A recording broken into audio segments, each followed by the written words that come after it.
Isa po kami, Panginoon, na pinagpala ninyo. We thank you that we can study this great epistle, and maybe, Father, that you would continue to guide us and give us deeper understanding sa inyong salita, Panginoon. Pagpalain niyo po ang bawat isa sa pangalan ni Jesus.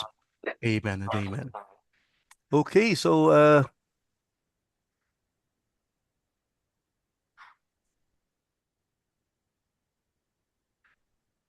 ayun. So let me share to you yung ating lesson. Okay. Ayan, nakikita niyo ba? Opo. Opo, opo. Ayan, so uh, we are now studying Ephesians chapter 1, and this is really beautiful, and sana tayong lahat, no, we would really be amazed sa uh, lalim ng biyaya ng Panginoon na pinapakita niya, yung kanyang assurance, yung kanyang matinding pag-ibig sa atin. No? And this is us, God, by the means of the Apostle Paul, no? Ipinakita dito from chapters 1 to 3 yung tindi ng ating privilege as the children of God. So Ephesians chapter 1, let's celebrate the riches of His grace. Okay, so the setting dito, no, is in Ephesus. Of course, written by the Apostle Paul in prison in AD 60 to 62, no? Uh, Ephesus was one of the most significant cities in the ancient world. No? So, napakayaman ng syudad na ito, thriving, wealthy port city of Asia Minor, no? With a population of approximately 250,000. So, it served as a commercial hub. So, isipin mo ito, no? Kung sa isang port, nandyan na lahat ng klase ng tao din, lahat ng klaseng business, but also a religious center and a strategic location for the spread of the gospel. Ang isa sa mga hinahanap parati ni Apostle Paul, yung center kung saan maraming tao, no? So, Ephesus was a thriving metropolis. So, mayaman, no? Commercial center of Asia Minor. But it's also the center of idolatry. So, nandyan yung Temple of Artemis, no? One of the seven wonders of the ancient world. And 3 year din yung ministry ni Paul dito. Remember, no? Yung miracles, the burning of the magic books with a massive amount na sinunog nila, no? And intense opposition from the silversmiths. Of course, kasi bigla silang nalulugi dahil nandun yung katotohanan ng salita ng Panginoon that changed the lives of many businessmen. Kaya nagkaroon ng intense opposition, no? Strategic importance, this is a key city for establishing the church and spreading the gospel throughout the region. So, ang ganda nitong opportunity ng ministry dito, no? So, Ephesus also represented the collision of pagan culture and Christian truth. Ganoon naman parati, ano, when talagang nagsa-thrive yung gospel. When the gospel is overcoming many obstacles, mas matindi rin ang opposition, no? And making Paul's letter especially powerful for a church surrounded by idolatry. So isipin nyo na lang yun, ano? Ang hirap din ng situation ng church dito because of massive idolatry. Okay, so the epistle of of the church, no? Paul wrote this letter from a Roman prison. Alam natin yon last time nakuha natin yung background, no? And yet, its tone is not one of despair, no, but of exultant praise. So, itong Ephesians chapter 1, makikita mo, the eternal grace of God, no, that made ordinary sinners rich in Christ so that they may display His glory through transformed lives. So, isipin mo yun, maiisip pa niya yun, even in prison, even in uh, the dip, the most difficult situation in his life. No? So, the letter reveals the grandeur of God's eternal plan. No? So, talagang kung sa iba, this is the Grand Canyon, huh, of the New Testament. No? The queen of the epistles, sabi ng iba. So, this is sort of a breathtaking view of the grandeur of God's eternal plan, no? And the privileged position of believers in Jesus Christ. Kaya pag binasa mo yung, even sa chapter 1 pa lang, grabe, parang pinapakita ni Paul dito, there's more, there's more, there's more. This is our identity in Jesus Christ. No? So this was written from prison. He penned his letter while in prison in Rome. Pero grabe yung overflow of praise, lalo na sa grace ng Panginoon. Ganon katindi yung lalim ng theology dito, which is most people made it a controversy. No? So sa tingin ko, marami din kayong tanong dito mamaya. So we'll give some time for that. No? And pinakita niya dito, the central theme is all spiritual blessings are found exclusively in Christ. So, nothing outside Christ compares to the greatest blessings, the grandeur of God's grace. Grabe yung mga descriptions dito. And they are found exclusively in Jesus Christ. And yung phrase na in Him, in Him, in Him, kahit sa chapter 1 lang, paulit-ulit. And the Apostle Paul has been emphasizing that. No?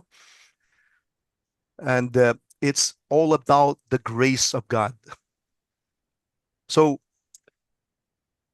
his also focus, of course, sa body ng Panginoon, the body of Christ, the church. No? The church as the body of Christ and His bride, His beloved bride, cherished, united, empowered. And makikita mo dito, His eternal, the Apostle Paul's eternal perspective.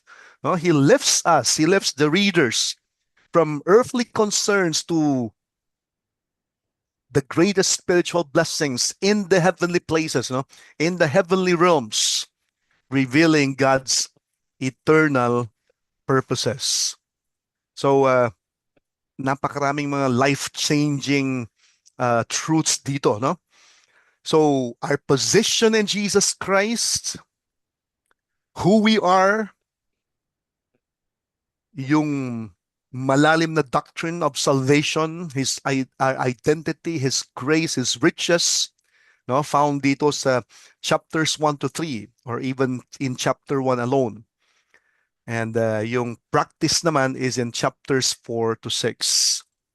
So, makikita natin dito, no? Unlike many of his letters, Ephesians contains no specific problems to address, no? So it's really an amazing, soaring meditation on what God has done, no? Chapter 1 is more on God, what God has done for us.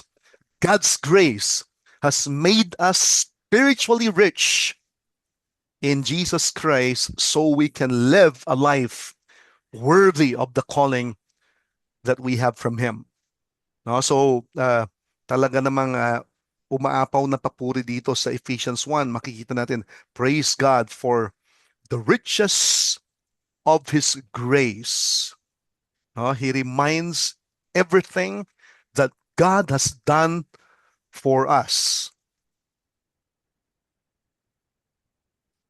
Okay, so let's look at the architecture of God's blessing dito, no? Verses 3 to 14. By the way, sa Greek New Testament, grabe yung halos parang hindi mapigilan si Apostle Paul sa kanyang papuri na halos isang sentence lang lahat. No, although syempre may mga period din, pero iilan. Ang daming mga kama parang hindi mo mapigilan si Paul, no?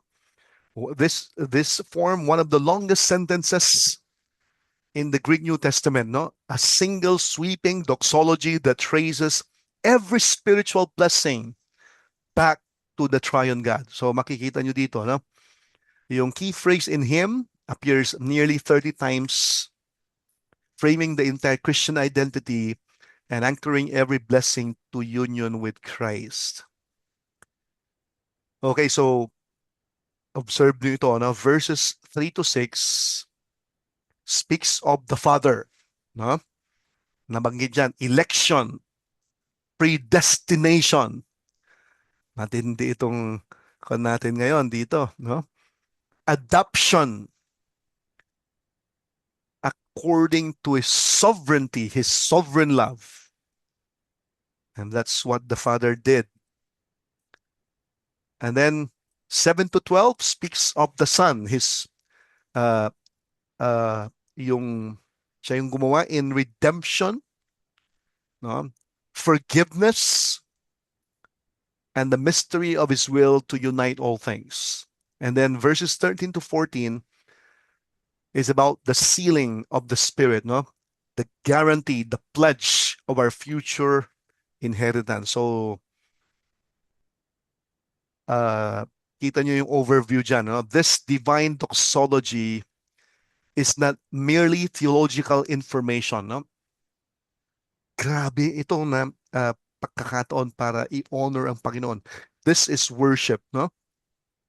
Paul's structure forces us to pause and really praise God at every turn. Huh? So he reminds us of everything God has already done. So the Apostle Paul burst into praises. Huh? We see here sa mga sunod-sunod na mga verses, in Christ, in Him. He repeats that idea over and over because God in Christ, no, pinapakita dito yung greatest treasure natin in Jesus Christ. No? Everything God gives is through Jesus Christ. So, dapat tataba yung puso natin, ano? We will be so encouraged because of this privilege that we have, no? So, tuloy tayo. Ayan, pakibasa. Hilingin natin si Kenneth. The Father's choice. Elected before the foundation, God chose us in Christ before. Sorry. Ay, sorry. Napindot. Ayan. Okay. Elected before the foundation. God chose us in Christ before the world was created, not based on anything we would do, but solely according to the good pleasure of His will. This election is entirely an act of grace, rooted in God's eternal love, not human merit or foreseen fate. Okay, so this is very clear, no, sa Ephesians. So, pwedeng pakibasa yung verses 3 hanggang 6. So, anyone who would like to volunteer. verses 3 to 6, kahit anong translation. Uh, Verses 3 to 6, pakibasa. okay Anyone? po, let's read po, Pastor. Sige. Okay, verse 3 to 6. Blessed be the God and the Father of our Lord Jesus Christ, who has blessed us in Christ with every spiritual blessing in the heavenly places, even as he chose us in him before the foundation of the world, that we should be holy and blameless before him. In love, he predestined us from adoption to himself as sons through Jesus Christ, according to the purpose of his will, to the praise of his glorious grace with which he has blessed us in beloved. Amen. Okay, amen for that, no? So, makikita mo dito yung, uh, I think, hindi nyo rin ito madi-deny, no? Yung mga words dito, very, very powerful, no? Sabi niya, He chose us in Him before the foundation of the world. So, before the world was created, God has already chosen us, no? Before we were ever born, before we ever have sinned, pinili ka na ng Panginoon, no? According to the good pleasure of His will. No, it's not because someday you will believe. It's not because of the good things you have, but it's because solely of the good pleasure of His will. So this election is entirely an act of grace. So uh, maraming mga theologians medyo kandito talaga nag-aaway-away. And I hope that uh, hindi tayo uh, maging malinaw ito ngayong gabi. No? So, siguro mamaya na natin i-entertain yung mga ilang katanungan dito. But let's continue on. Okay, so dito, this is an act of the Father, no? As we have seen kanina dito sa, no? So election, predestination, and adoption, no? According to His sovereign love. Okay, so He predestined us for adoption. Okay, so we were predestined to be adopted as sons through Jesus Christ.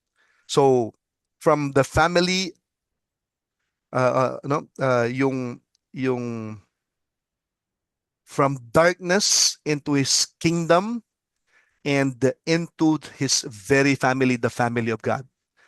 So ang purpose niya to be holy and blameless before Him.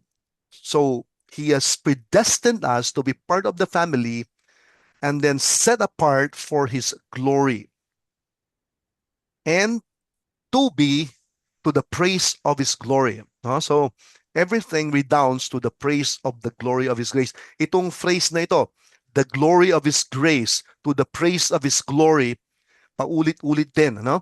So, minsan sa ating mga uh, conversations with regard to predestination shows, election, uh, yung mga katotohanan na yan, no?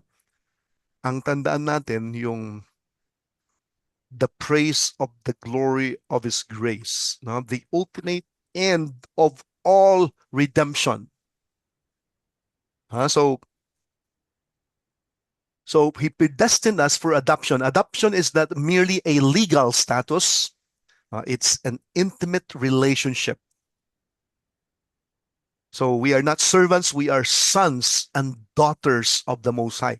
So dito pa lang ay uh, napakasarap ng namnamin, no? Because uh, isipin mo na lang kung dito sa mundo anak ka ni Henry C. No? Minsan kasi tayo we're busy with the ministry. Sometimes we do things na parang uh, we go through the motions, nakakalimutan natin, nape-pressure tayo ng maraming beses sa gawain ng Panginoon. we forget that we are His children. No, we are unang-una muna anak ng Panginoon bago servant ng Panginoon. Huh? So remember that.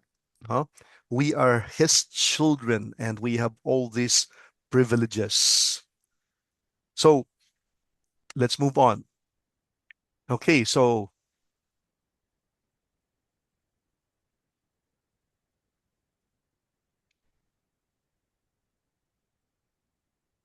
let's look at the act of the Son, no?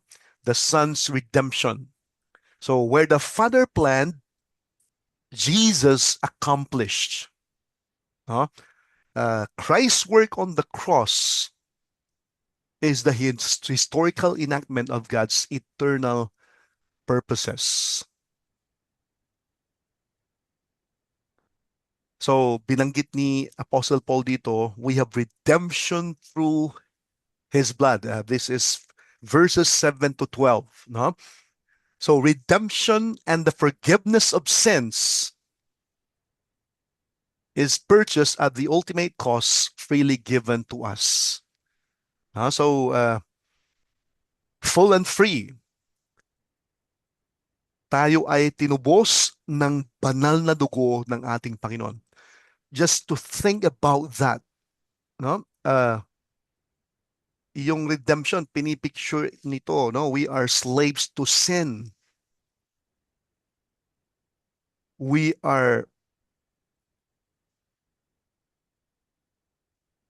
don't have the capacity to free ourselves from sin, no? And yet Jesus bought us and freed us from that.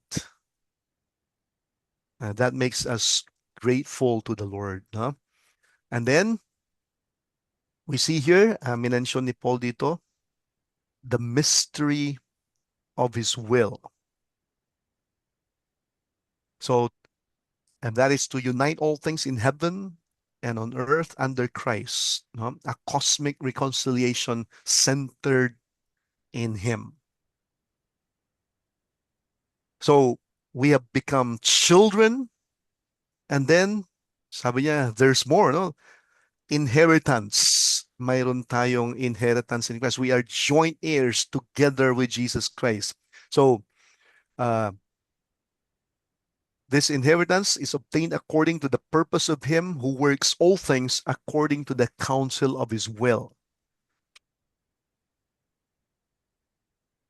And na-mention niya dito, who first hoped in Him, no? Jewish believers who first hope in Christ, now join with the Gentile believers in one body, the body of Christ. So, all of that ay ginawa ng ating Panginoon, and ma-amaze ka talaga sa uh, patuloy na paggawa ng ating Panginoon, no? He has accomplished what the Father has planned. No? Ayan, so because of that, no, there is forgiveness. No, He bought us with His blood, and so there is forgiveness. Our sins are forgiven through the blood of Jesus Christ. May mga Christians, no, parang in doubt pa rin sila about their own forgiveness. No, may mga nagawa sila in the past na parati silang minumulto, no? Dapat we should have no more doubts about the forgiveness from God because Jesus Christ already paid it all, no? Sinettle na ng Panginoon yon. Grace lavish upon us in all wisdom. So, full pardon, past, present, and future. No? So, yung status mo sa harapan ng Panginoon, it's holy, righteous, just. It's all because of the righteousness of Christ, the work of Christ, His work of redemption. So, ang Panginoon, Not only that, He revealed to us, no? Things that I cannot see. No? God made known the mystery of His will according to His purpose set forth in Christ. No? Plan hidden for ages now has been revealed. No? And napaka-privileged tayo as the church of the living God that He has revealed the mystery of His will. No? And then unification. No? All things in heaven and earth now under Christ. Jews and Gentiles united in one body. And of course, its scope, no? Creation itself is included. And napakasarap itong namnamin yung ating inheritance. We have obtained an inheritance in Him, predestined according to God's purpose for the praise of His glory. And then 13 to 14. Pakibasa yung 13 to 14. Anyone? Napakaganda nito, no? 13 to 14. Babasahin ko na, Ephesians Sige, chapter sige. 1, verse 13 to 14. In Him you also, when you heard the word of truth, the gospel of your salvation, and believed in Him, were sealed with the promised Holy Spirit, which is the guarantee of our inheritance until we acquire possessions of it, to the praise of His glory. 15. Okay. Thank you for that, no? So, ito yung process, no? So, we heard the gospel, we believed in the Lord Jesus Christ. So, kahit anong term na gamitin mo, no? Pwede mong sabihin encounter man yan or receiving, accepting, believing, trusting, no? Whatever you may call it. When you heard the gospel, that is, Christ died, He was buried, and He rose again for our justification. When you heard the word of truth, no? So yung faith nag-start by the hearing of the word of God. And then after that you believe, you receive the word of truth. And when you believe, you are sealed by the Holy Spirit, no? Which is, sabi niya, the guarantee. So the Holy Spirit is given as the guarantee of our future inheritance. So kapag bibili ka ng property, no? Minsan kailangan talaga ng down payment, no? He is the down payment that assures the fullness to come. That's why sabi sa Romans 8, no? If any man does not have the Spirit of Christ, he is not his. No? So ang pinaka-ebidensya ng kaligtasan ng isang tao ay yung presence ng Holy Spirit in his life. No? Without that, a person is not yet saved. So paano mo malalaman na nandiyan ang Holy Spirit sa'yo? Di ba? So again, we go to Galatians chapter 5, no? The fruit of the Spirit, no? Nandiyan yung mga iba't ibang napakagandang attitude, no? Love, joy, peace, patience, self-control, kindness, goodness. Against such there's no law, sabi ni Paul. No? So He also produces in us, no, hunger for the Word of God, that longing, that intense desire for obedience, and many other qualities which the Spirit produces sa ating buhay, no? Overcoming the works of the flesh. No, dapat ay mas makita talaga natin 'yon, yung resulta ng presensya o bunga ng presensya ng Banal na Espiritu. No? So that we really can assure ourselves if we see the working of the Holy Spirit, no?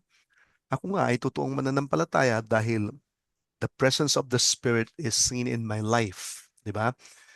sealed. After hearing and believing the gospel of salvation, the Spirit makes us or marks us as God's own. And dyan pa lang, napakasarap namnamin, ano? In Philippians chapter 2 and verse 13, no? Sabi ni Paul, for it is God who works in you. No? God in you, that's the person of the Spirit. The Holy Spirit works in us, no, to energize us, enable us, empower us to desire and then to do what pleases God. No? So he makes us his own, marks us his own, and the ultimate goal is to the praise of his glorious grace. So all three persons of the Trinity is glorified. No? So the Spirit seal, marked as God's own. So that signifies ownership. Kung tayo, kung mayroon kang pinapahalagahan, no? Inaalagaan mo yon. When something belongs to you at napaka-valuable yon, you take care of that. And so napakasarap isipin, no? That God owns us, sealing us by His Spirit. Ibig sabihin yan, the Lord protects, the Lord provides, the Lord cares, the Lord loves. No? Nandun lahat ng privilege natin. No? We belong to God and we are secured by His Holy Spirit. And grabe, ano? God's word alone is already a proof. No? God's word alone is the assurance already. Pero nagbigay pa ng Panginoon ng down payment. No?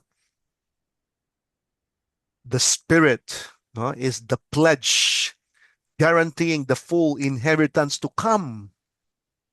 No? When you just look on things above, grabe, no? So we see here the Trinitarian grace, the Father elects, the Son redeems, the Spirit seals, all to the praise of the glory of His grace. And then sabi niya, until the redemption, no, the day of redemption. So again, no, yung promise ng Panginoon, His faithfulness is our security. It rests on His faithfulness, not on our faithfulness. Kasi may mga panahon din nag-feel tayo sa harapan ng Panginoon. And so sabi niya, no, I don't cease to give thanks for you, remembering you in my prayers, that the God of our Lord Jesus Christ, the Father of glory, may give you the spirit of wisdom and revelation in the knowledge of Him. So after declaring what God has done, the Apostle Paul prays, no, na talagang maunawaan nila ito. No? Not merely possess the information, but experience deep spirit-given revelation of this truth. Iba yung purely parang nasa mind lang, no? Kundi experientially talagang matamasa natin, manamnam natin itong mga katotohanan na ito. So, he spoke about the hope of his calling, the riches of his glory, and his power towards us. So, the hope of his calling. So, understanding the glorious hope to which God has called us, no, a living, certain, eternal hope rooted in Christ. The riches of his glory, no, the immeasurable riches of God's glory in the saints. No, ito yung kayamanan natin, no? The power towards us, knowing the surpassing greatness of his power toward those who believe. And grabe ito, no? The same power that raised Jesus from the dead. And thinking of that power, no? It's the power to overcome every temptation, every sin, every challenge that we face in life. The resurrection power of Jesus Christ. So Paul's prayer reveals the spiritual enlightenment is not automatic. No, it requires the Spirit's work, and the Apostle Paul intercedes earnestly for this enlightenment on behalf of the believers. Oh, kung talagang malalasap ng mga Kristiyano ito. These are greatest privileges that we have in Jesus Christ. Napakayaman nitong Ephesians chapter 1, no? So, this power of the resurrection, Paul wants believers to understand that the power available to them is not abstract or distant.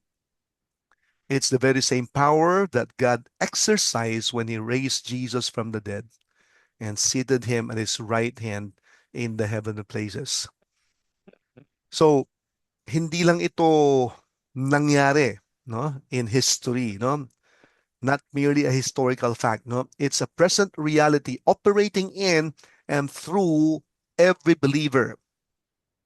So, ibig sabihin, hindi ito yung, yes, nangyari in the past, but it's still that same power in us, no, works powerfully so that the life of Christ may be experienced and be seen in our lives. And they describe it far above all rule, far above all authority, far above all power, far above all dominion. No? So, ang picture dito is kinover niya lahat. All the possible powers, all the possible rulers, authorities, and dominions. No, nothing can overrule yung kapangyarihan ng Panginoon na nasa atin. So, wow. And that's the truth, no? It's that power is operating in our lives. Kaya, hindi dapat talunan ang isang Kristiyano. Hindi dapat matakot ang isang Kristiyano. No? That's why sabi niya, I can do all things through Jesus Christ who strengthens me.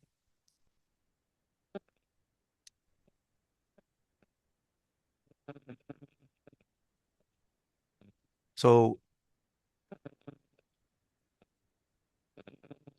these are very powerful truths, no? The resurrection power, same power that raised Jesus from the dead, is at work.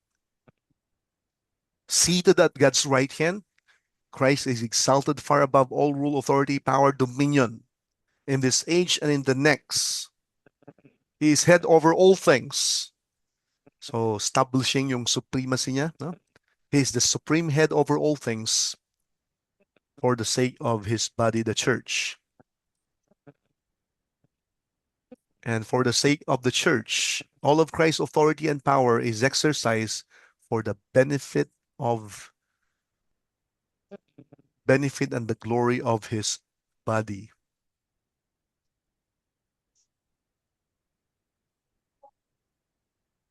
Pastor Fre, pakibasa yung the supremacy of Christ. The supremacy of Christ. Christ's exaltation is not for his benefit alone. It is for the church.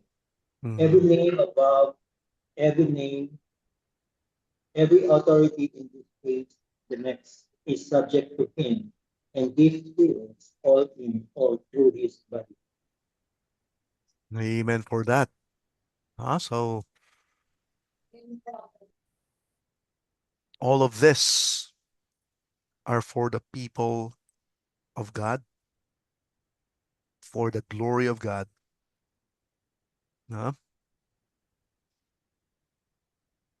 He is supreme over all.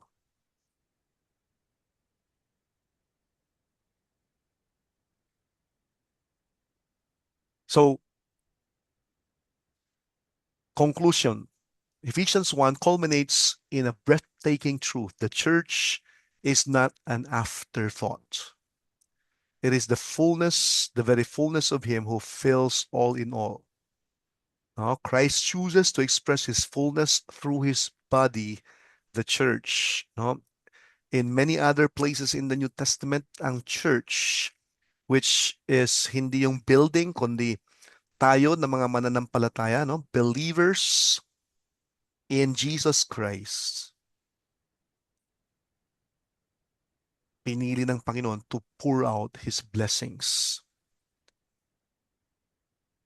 So we are not defined by worldly status, wealth, or achievement, but by our inexhaustible wealth in Jesus Christ. Every spiritual blessing is ours because we are in Him. And that's why in chapter 4, sabi niya, walk worthy of His calling.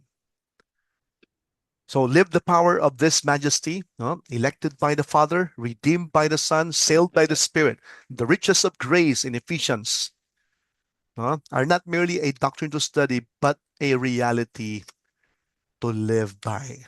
So, ngayon, hanggang dyan lang muna tayo. And let us participate dito sa discussion natin ngayon. Maybe you have some thoughts, observations doon sa binasa nyo na Ephesians 1. And as you read that again and again all through the week, can you share some takeaways? Or maybe we will, kung yung iba can share some takeaways, yung iba, maybe some questions that we could entertain. Okay, so anyone?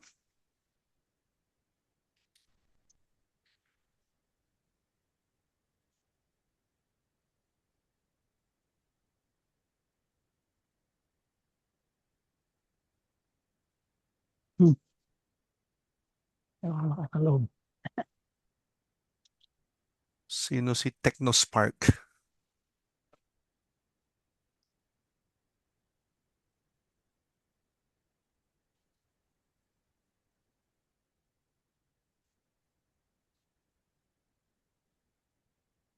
So sana mas lalo nating makita yung value na pinakita ng Panginoon sa atin dito, that we have every spiritual blessing in Jesus Christ. And we, in all this, ma-appreciate talaga natin yung biyaya ng Diyos sa ating buhay. God's grace begins before anything that we've ever done. And it continues on beyond our failures. Yung ating identity in Christ, in Him, is the foundation of every aspect of our ministry and our Christian living. Dahil lahat ng mga blessing na ito is found in our union with Jesus Christ. So, grabe yung pinakita ng Panginoon dito, And we should not live like beggars, dahil kasama tayo ni Kristo Jesus. His power, His reign, His supremacy, His sovereignty should inspire us for a greater ministry. Okay, so questions? Takeaways?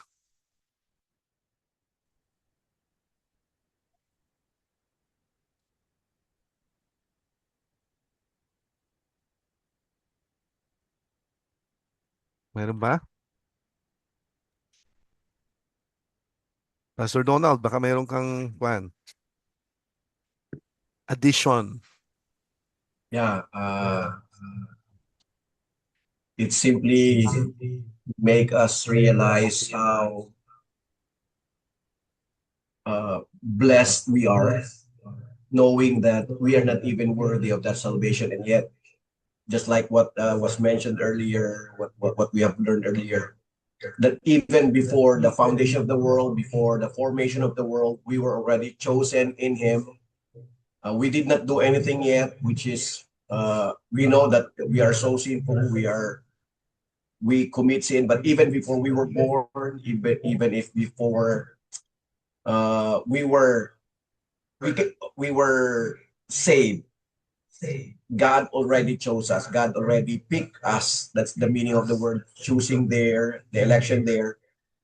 So it makes us really become more grateful, understanding how gracious our God is, and we are not even worthy of that, and yet God gave it to us. So we as Christians, as we minister to people, as we minister to other people, we need to inculcate also into their minds that they were also just like us. We are all not worthy of that salvation, and yet God gave it to us. And so beyond that gratefulness, with that gratefulness, we need to share the word of God more. We need to go out more, serve God more. Of course, we are not slaves. We are not servants just like other servants, but we are called children of God. But the main purpose of God in saving us, the main purpose of God in making us his children is for us to propagate the gospel, for us to share the good news to those who are lost. And and knowing this, we are secured in Christ, just like what we have learned earlier, because God is the supreme being. The supremacy of Christ is seen there, the supremacy of God. So, uh, as Christians, as followers of the Lord Jesus Christ, ministers of God, we are all fellow ministers simply because we are already doing the ministry, and that's the beauty of our school of ministry. You're already doing the ministry. You're just strengthening your hearts, your minds for the ministry that we are doing.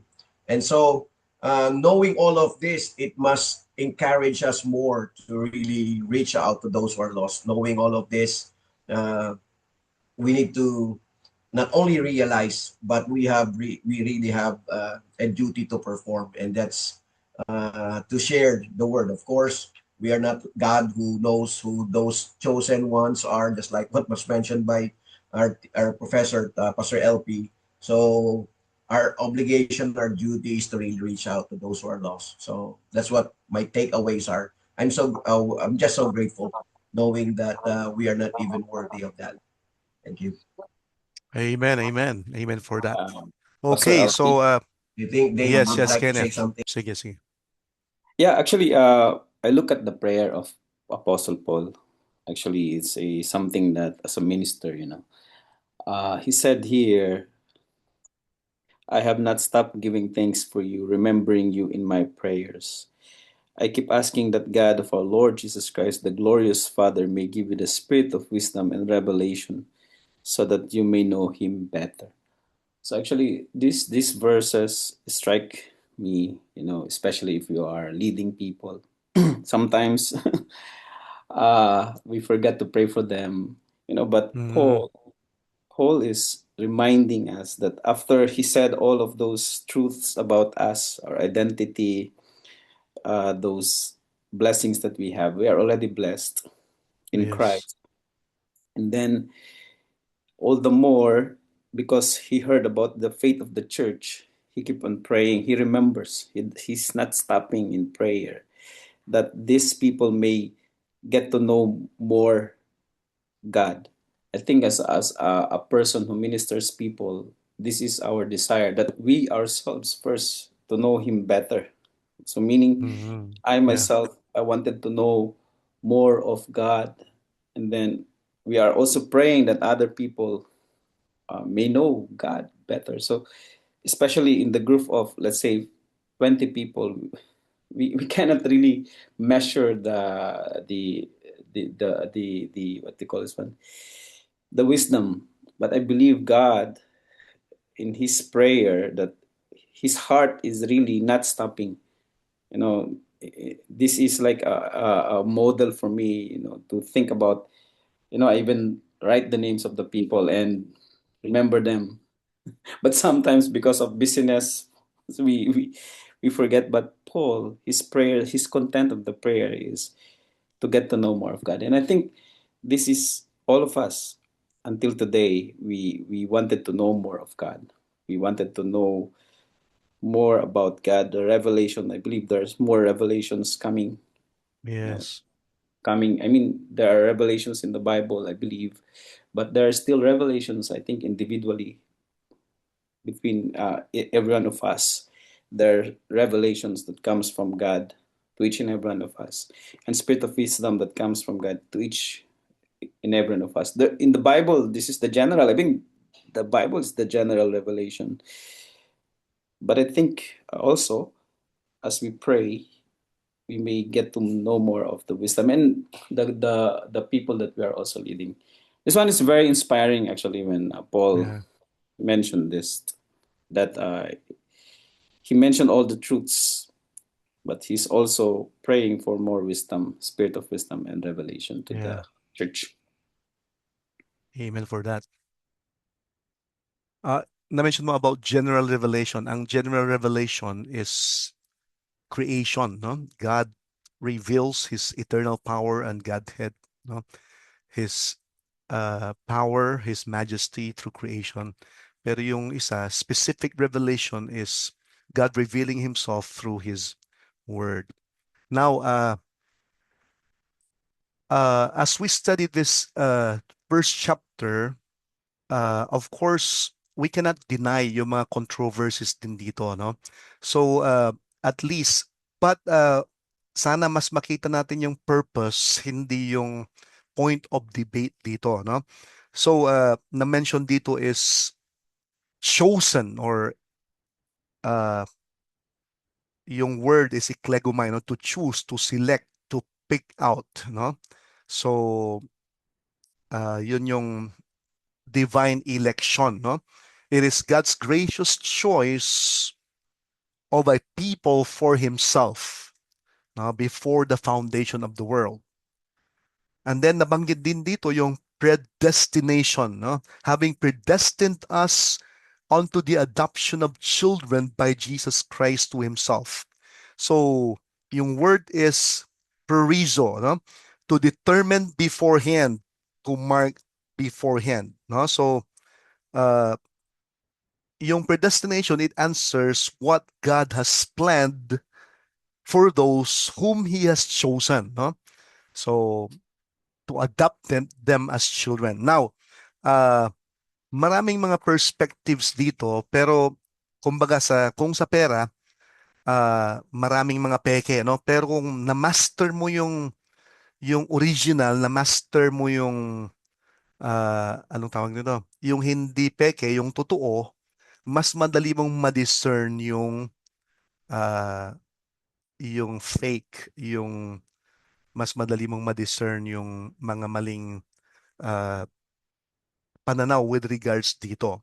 So, uh, syempre, mayroong dalawang kwan dito prevailing views, no? Yung view ng Reformed and then view ng Arminianism, di ba? So, ano ba talaga ang biblical? So, I think sa atin ay narinig na rin natin yan. It's a controversy all through the years that has divided so many churches. Yung mga magkakaibigan nag-away dahil dito, no? Pero hindi dapat ito pag-awayan and hindi rin dapat tayo may dalang spiritual revolver para makipagdebate anytime, no? So, hindi naman tama 'yon, no? But ano talaga yung uh, tamang perspective with regards to these controversies all through the years, no? Kasi mapapansin natin dito sa chapter 1, it's emphasizing again and again and again the the glory, to the praise of the glory of his grace. So this divine election is to the praise of the glory of his grace. This uh, predestination is to the praise of the glory of his grace. Now, very anong tawag nito? Very clear yung stand ng mga iba dito, especially sa Reformed theology, no? Sinong familiar sa inyo sa TULIP? TULIP. with regards to this election at saka predestination, according to the Reformed,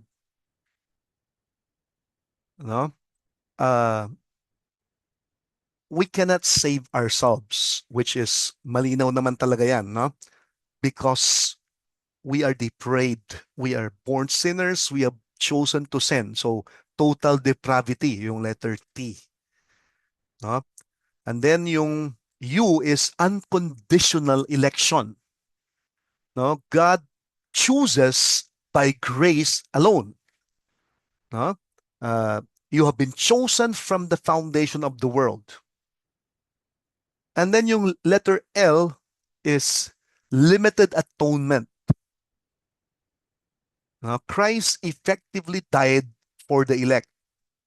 And dito sa letter L, minsan kasi very limited tayong mga tao. We cannot explain yung infinity ng Diyos. We are finite beings. Ang Diyos, He is infinite.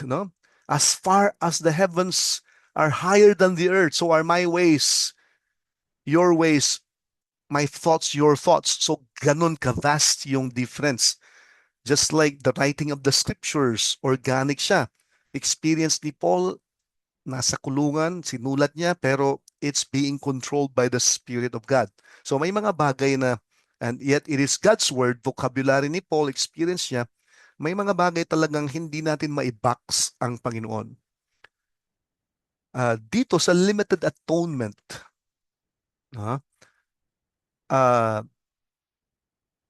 for the Reformed, Christ effectively died for the elect. So, mayroon akong mga questions dyan kasi dapat hindi tayo gaanong minsan very particular tayo sa mga pangalan like Calvin, Calvinistic ka, Calvinism yan, mga ganun, or Arminianism yan. Pero dapat doon tayo sa Bible, So sa limited atonement, I have a question doon, Letter I is irresistible grace, God's calling always succeeds, So kahit na anong mangyari, mangingibabaw pa rin yung biyaya ng Diyos, magre-repent yung taong yan at maniniwala. Irresistible, Of course, that's how powerful God is. Letter P is perseverance of the saints, And of course, ito na naman, hindi naman natin talaga ma-judge ang isang tao. Pero again, may mga results ang tunay na kaligtasan, But there are also Christians na totoong na-save at talagang nag-backslide, di nakabalik, namatay na lang. No, we are not final judges. But of course, we can see in many passages also about the endurance that true believers undergo or even agonize with dahil sa kanilang pananampalataya. No problem with that, So, dun sa letter L, yun, again, hindi natin pwedeng i-confine nga ang Panginoon sa kanyang let's look at 1 John chapter 2 and verse 2. Pastor, hilingin natin si Nelo Cortez.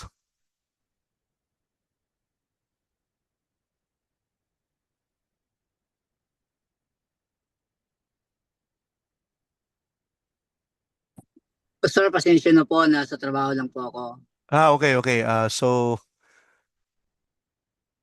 si Rose na lang. Rose Patricio, pakibasa yung 1 John 2:2. 1 John 2:2 po. 2 verse 2. He is the atoning sacrifice for our sins, and not only for ours, but also for the sins of the whole world. Okay, so if the Reform would say limited atonement Christ effectively died for the elect, no? Sabi nila namatay lang si Kristo para sa mga pinili, then we have a problem with 1 John 2:2, no? Sabi niya, He is the propitiation, no, for our sins,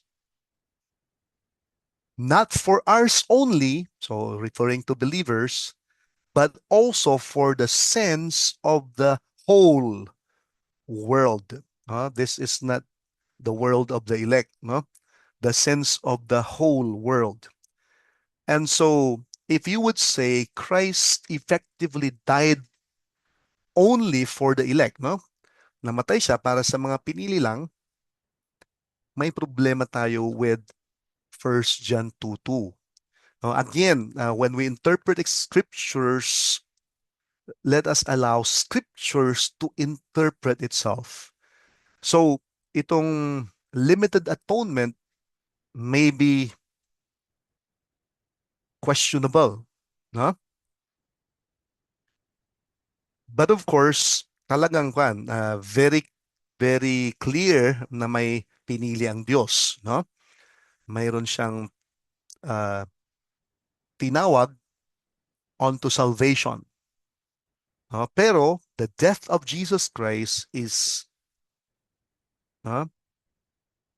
sabi niya, not only for us, but also for the sins of the whole world. So Christ died for all. Okay? Now, let's look at 1 Peter 2:1.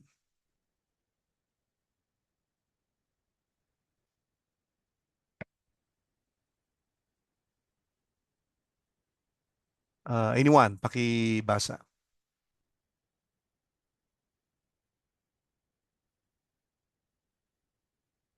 First Peter 2:1. So put aside every trace of Sorry. malice and all. Second Peter, sorry.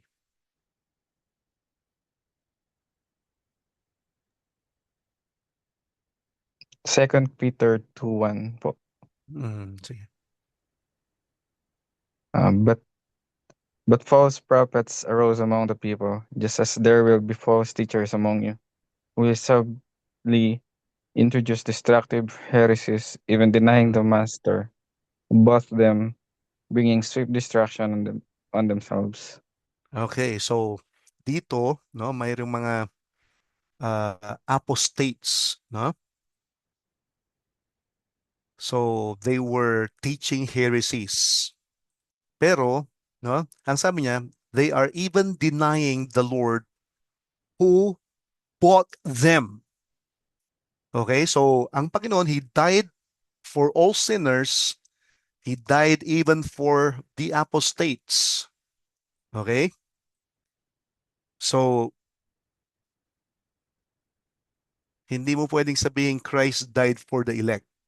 1 Timothy 2:4.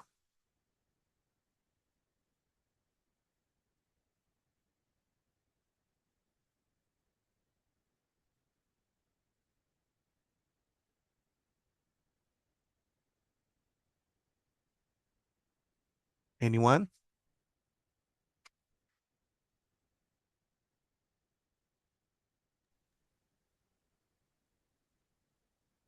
First Timothy 2:4.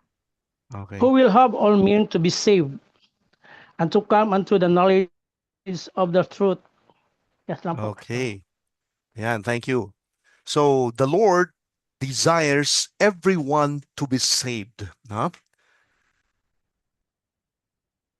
and to come to the knowledge of the truth. So the invitation is for all. The God, the Lord Jesus Christ, died for every person in the universe. So let's look at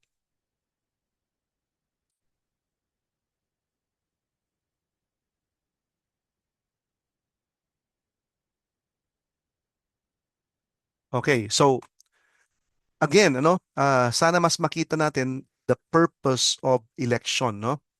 So, unang-una is for Him to display His grace, no?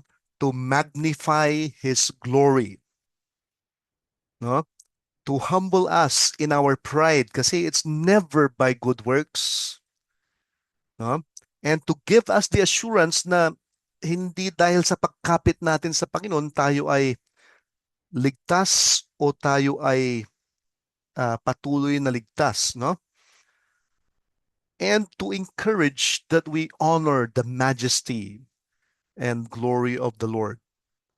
So, yung mga verses na yan kanina, no? Clarifies so many things, no?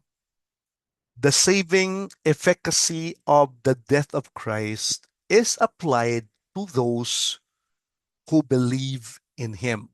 No? So, hindi natin gaano to maipaliwanag. But we see, no? So, we've questioned yung letter L, no? Limited atonement.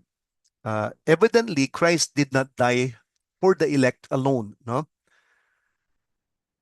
Christ died for all, and yet the saving effectiveness of the death of Christ is applied to those who believe in Him. And very clear yan.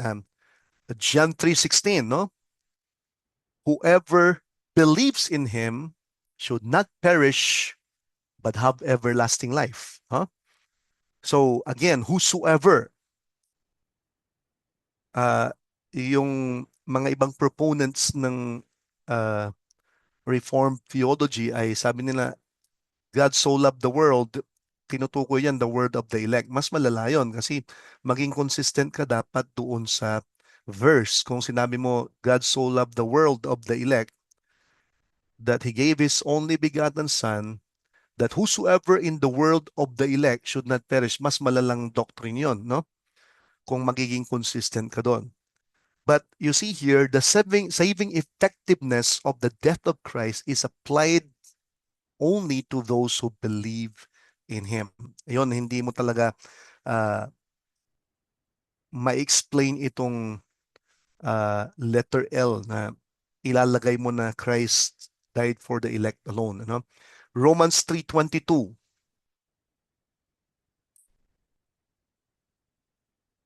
Anong sabi dyan sa Romans 3:22? The righteousness of God through faith in Jesus Christ for all who believe. Again, the believing, no? The receiving. So, again, balik tayo sa Ephesians 1:13. The moment you heard the gospel, no, the Spirit of God worked in your life so that you believe the gospel of Jesus Christ. No? So, the righteousness of God through faith in Christ, dahil sa nagtiwala, no? Romans 3:25, again, whom God put forward as a propitiation by His blood to be received by faith. Okay? Ephesians 2:8 and 9, for by grace are you saved through faith, and that not of yourselves, it is the gift of God. Many others, Galatians 2:16.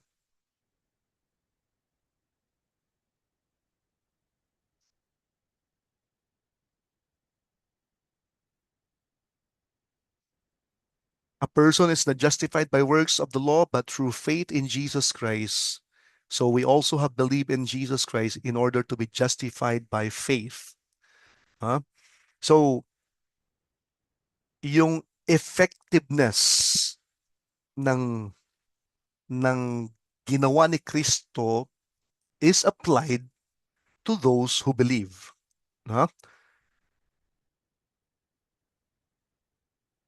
Sa Reform, lalo na dyan sa letter L, no? Christ's death was intended to effectively save the elect. No? Faith is God's gift, and the atonement infallibly secures the salvation of the chosen ones. Pero kung titignan mo, based on those verses, Christ died for all. But the saving benefits of his death are applied to those who believe. No?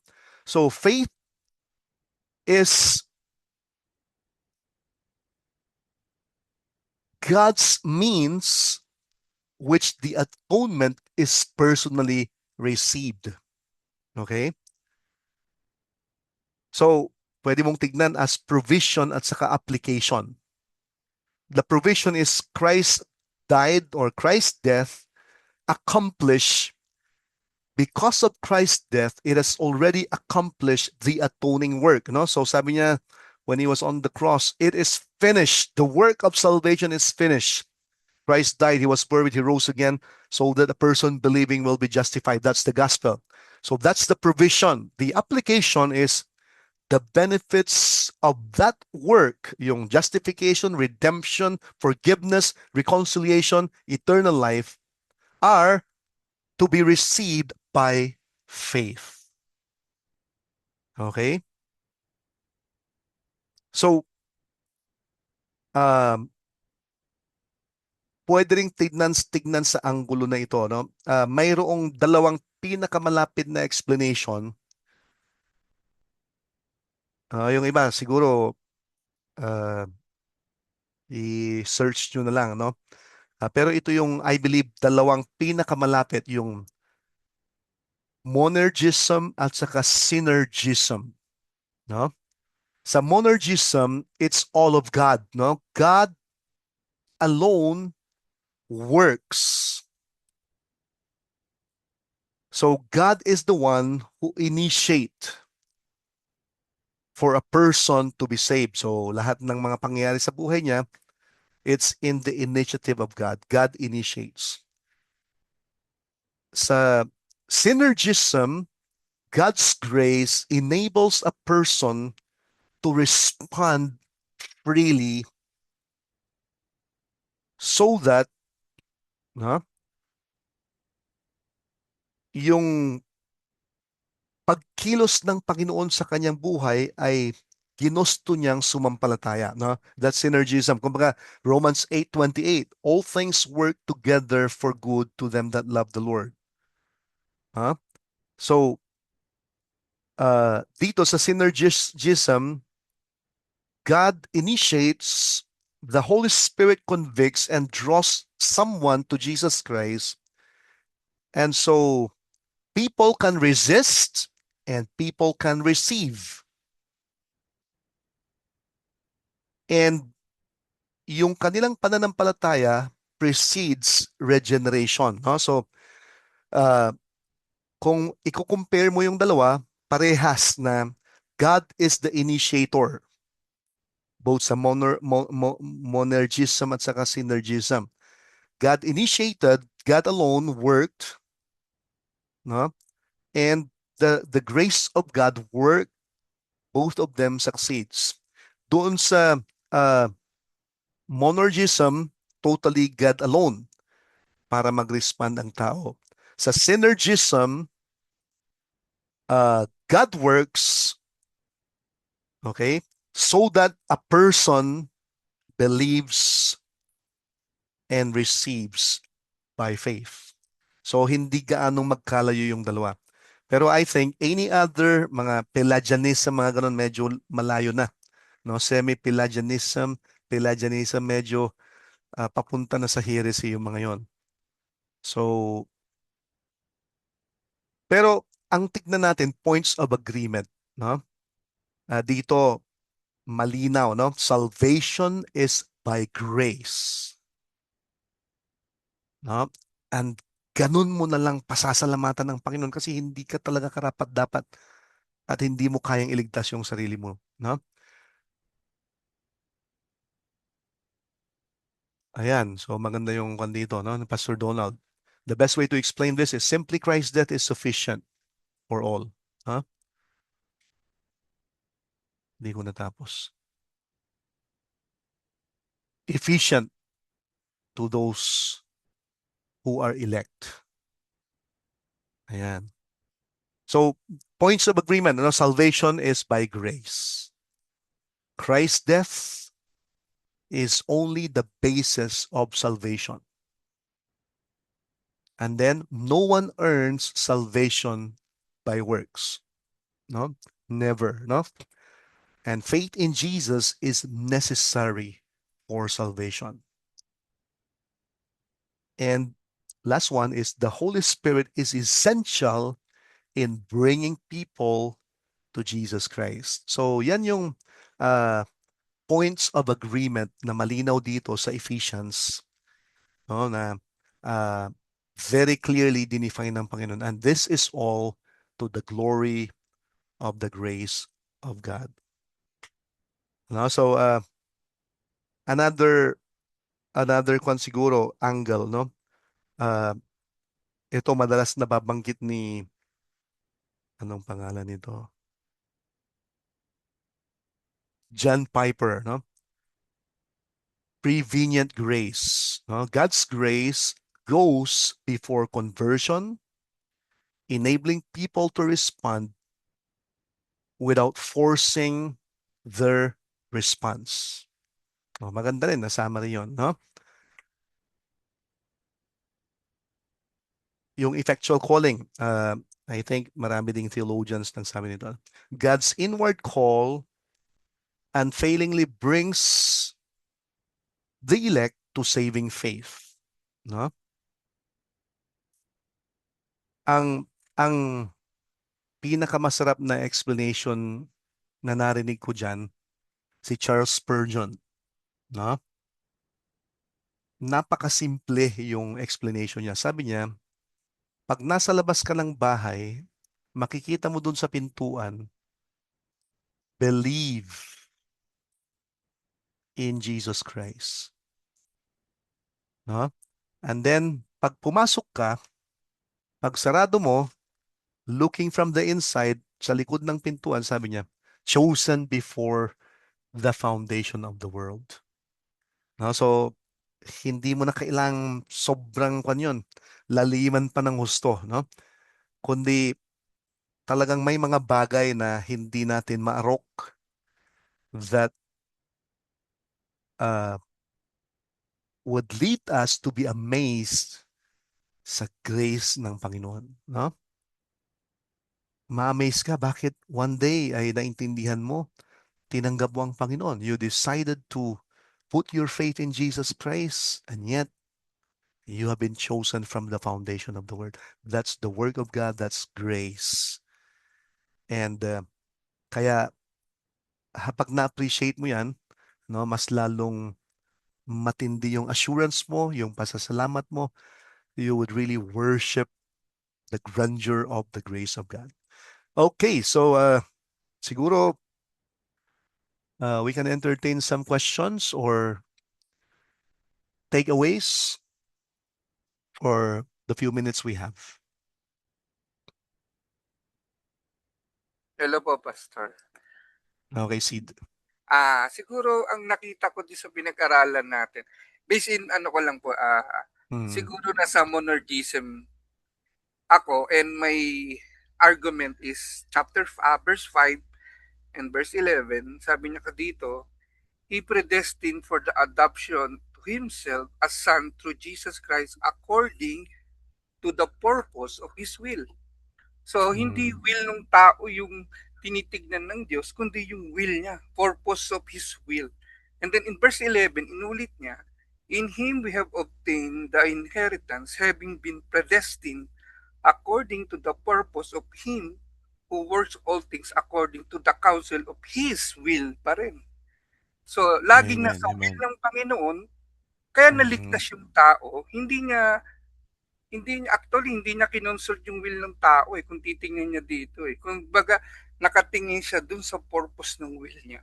So yun po yung nakita kong kaya the sovereignty of God dito, yung power niya to salvation is purely 100% to God alone. Kaya nga to God alone be That's great. That's grace. Yes. Yun po. Okay, very good. Very good, ano? Purihin ang Panginoon with that. That's a great thing. Of course, yung mga iba, in-explore lang natin yung medyo pinakamalalapit. Okay, Pastor Boyet. Naalala ko si Pastor Yuli nung nang-speak siya. Yung Mhm. sinabi niya bago siya nag-end, hindi niya nga lang daw mabigyan ng ano pa, kasi nga kinapos siya sa oras. Mhm. Yung binasa kanina yung verse 5, sabi niya ay according to the good pleasure of His will. Actually, yung purpose ng Panginoon, sabi niya, verse 6, nandun din ang sagot eh. To the praise of the glory of His grace. Yan ang sinasabi ni Pastor Ulysses, yung verse 6, verse 12, tsaka 14. Yan ang sagot niya dyan eh. Tapos, di ba yung Mhm. sinabi mo 11, sabi niya, in whom also we have obtained an inheritance being predestinated according to the purpose of Him. Ang sagot niya, that ye should be to that praise of His glory. So, ang purpose ng Panginoon para tayo i-save for His glory. Yan ang sagot niya dyan. For His glory, walang iba. Hindi para tayo o si Kristo ay mapakinabangan natin dito sa lupa. Hindi. Para yan sa glory ng Panginoon. Yung end ng lahat ng ginawa ng Panginoon sa atin. Ganon din sinabi niya sa verse 14, which is the earnest of our inheritance until the redemption of the purchased possession unto the praise of His glory. Wala naman siyang ibang ano. Kaya yung salvation natin naging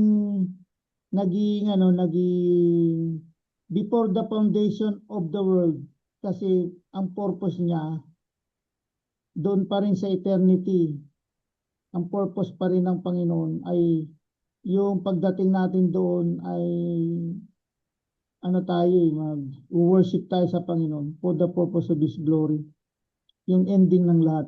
So although mayroon akong reservation doon sa ibang mga topic kanina, pero hindi natin masyadong mahaba. At saka may Mhm. Yes. o mayroong debate. Pero ako naniniwala talaga ako na ang Panginoon ay unang-una yung ating salvation ay wala tayong part. Amen for that. Wala tayong part. Tapos ang pangalawa ay yung purpose ng salvation natin for the glory of God, wala nang iba. So, ang tanong ko nga doon sa yung dahil sa meron tayong election, predestined tayo. Kailan kumilos ang banal na espiritu sa atin? Kasi kanina nabasa natin yung verse 13 that we heard the word of truth, the gospel of our salvation, in whom also after that ye believe, you were sealed with the Holy Spirit. Doon sa nabasa natin, saka lang tayo sinilyuan ng banal na espiritu nung tayo naging mananampalataya. Pero, ang tanong doon, kailan ba naggabay ang banal na espiritu sa atin? Noon ba tayo'y hindi, nung bago palikay ng sanglibutan na tayo isinilang sa mundong ito, hindi natin kilala ang Panginoon, hindi natin alam kung saan tayo pupunta. Wala tayong knowledge sa Kanya. Pero dumating ang pagkakataon na kilala natin siya. Yung pagsilba ng Holy Spirit sa atin na nangyari nung pagkatapos natin tanggapin ang Panginoon o yung guidance ng Holy Spirit, hindi pa tayo pinapanganak, nandoon na sa atin. Ayun, so magandang tanong yon. Pag babalik ka dun sa verse 13, sabi niya, in Him you also, when you heard the word of truth, the gospel of your salvation, and believed in Him, you were sealed with the Holy Spirit of promise. So, ito yung mga pagkakasunod-sunod eh. So, when you heard the word of truth, so, may mga iba na may mga natanim na sa kanilang puso eh. It's been an ongoing in their lives na natatanim yung salita ng Diyos. May mga iba naman na parang, alam mo yon, yung bigla-biglang very clear yung explanation tapos saka mo naintindihan kaagad lahat, no? So, but the most important thing is the Spirit of God uses the Word of God. So usually yun ang kwan mo all through the New Testament. The Holy Spirit uses the Word of God so that He works through that message to regenerate or to bring about conviction. And, di ba, ang salita ng Panginoon is life-giving eh. And the Spirit is the one working so that ma-transform yung heart. So, hindi natin specifically ma-pinpoint yung process ng paggawa ng banal na spirito kasi may mga iba, DVBS pa lang, bata pa lang, nakarinig na eh. Pero all of a sudden, nung may nag-share sa kanya, nung adult na siya, sa kanya naalala yung, naintindihan ko na pala yan noon ah. Parang ngayon ko lang talaga na. So, ang banal na spirito gumagamit na ng mga iba't ibang means na principles from God's word and experiences in the past or one. Pero ang point dito, when we believe, we were sealed. So, yun. Pero the Spirit is already working so that ultimately we would come to faith in the Lord Jesus Christ. And the moment we come to faith, the Spirit seals us. So, yun na yung parang simultaneous na nangyayari na yun eh. Both the sealing at saka yung pagbigay din niya ng life sa atin. Kasi kung kay Nicodemus di ba? The Spirit of God, no? Naging born again siya. The moment he had known the Lord. So, nung tinanong niya, how can a man be born again? Hindi pa niya naintindihan yun eh. Pero nung sinabi ng Panginoon, then later nagbago siya eh. So, ibig sabihin, ang Holy Spirit is already there para para magbago siya. So, that means at that moment of his conversion, no, the Spirit took residence in his life. Parang minsan tinatanong niya, anong una? Yung faith, yung conversion, o regeneration? Minsan ganun tinatanong. Although masyadong mahaba na yun kung ano-anong reasoning pa ng mga ibang scholars. Pero I think simultaneous yun na nangyayari. But the Spirit of God, even before nung namumuhay siya, mayroon nang ginagawa ang Holy Spirit. Maybe, di ba, minsan makakita ka ng sticker sa jeep. Verse, nangungusap na yun sa atin eh. And ultimately, when a person believes, syempre, doon na nanahan. Kasi, 1 Corinthians 6, di ba? The Spirit of God indwells those who believe. So, yung indwelling, yung pag-seal ng Holy Spirit, simultaneously, halos kon na yan eh. Nangyayari at that point in time sa process ng kanyang pagkilos sa ating buhay. I hope hindi ka nagulo, Pastor Boyet.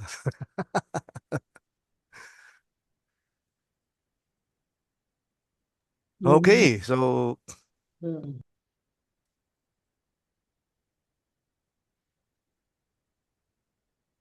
Next time na lang yung iba. pero yun nga, this is not a point of debate, no? Pinakita lang natin yung ibang views or yung dalawang pinakamalapit, no? As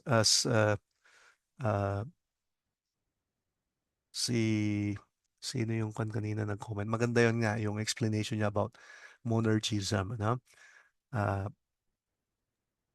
At least yung dalawang pinakamalapit naintindihan natin at least nakita din natin yung question with regards dun sa letter L ng tulip, no?